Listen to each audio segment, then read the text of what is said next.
savez, le Ben Ish Chai, Alav Shalom, il y a une année, je rapportais cette anecdote, ce machal.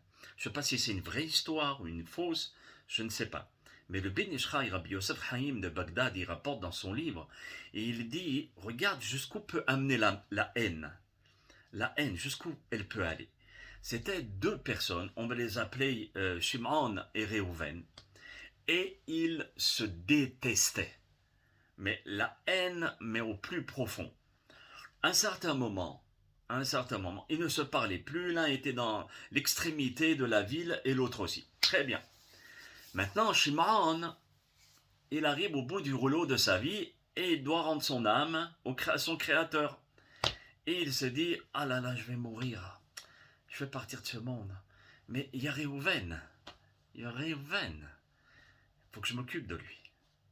Et donc, il téléphone à Réhouven et lui dit, l'Aziz, je veux absolument te voir, je suis mourant, je veux te voir, c'est très important. Et vous savez qu'il y a une halakha dans Shulchan Aruch qu'on ne refuse pas à quelqu'un qui est en train de partir, à quelqu'un qui est en train de partir. Il faut absolument aller à son chevet. Lui, Réhouven s'est dit, sûrement Shimon, il va faire la paix. Et Réhouven, il envoie même la Hevra Kadisha, des gens, des rabbins, lui dire, viens, il y a Réhouven qui t'attend, il y a Shimon qui t'attend. Bon, Réhouven se lève et il se dit, allez, Shimon, sûrement il va faire la paix.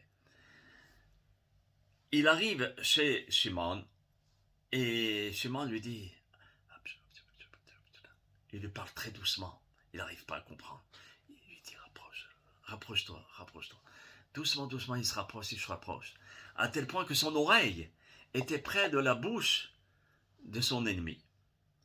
Et à ce moment-là, malheureusement, l'agonisant prend toutes ses forces, mord l'oreille de son ennemi et lui dit, ah, enfin, j'ai pu me venger. Et il meurt avec ça.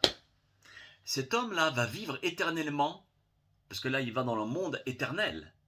Il va vivre éternellement avec la haine. Donc, avoir la haine dans un monde éternel, c'est atroce. Dans un monde de lumière, c'est ça le Gehinnom. Et deuxièmement, d'avoir cette haine qu'on a travaillé, qu'on a fait empirer, c'est comme un poison qui nous bouffe. Et regardez, même jusqu'aux dernières forces de ce qu'il avait, il va passer à l'acte à tel point de mordre l'oreille, lui déchirer l'oreille, mais au moins c'est sa satisfaction. Ça, c'est pour nous dire jusqu'à tel point la haine peut arriver. Si on ne la contrôle pas, si on ne la limite pas, si on ne la travaille pas, oi, vaille, voille les dégâts. Donc il y en a un qui va me dire, mais moi j'ai pas de haine, mais est-ce que tu travailles sur ton amour? Est-ce qu'on travaille chacun d'entre nous sur cet amour gratuit que je dois avoir? C'est pas évident. Chaque jour on doit travailler là-dessus. Parce qu'à partir du moment où je ne travaille pas un jour, la haine a un jour d'avance par rapport à moi. Vous voyez mes chers amis? Et c'est là où il faut faire très très attention.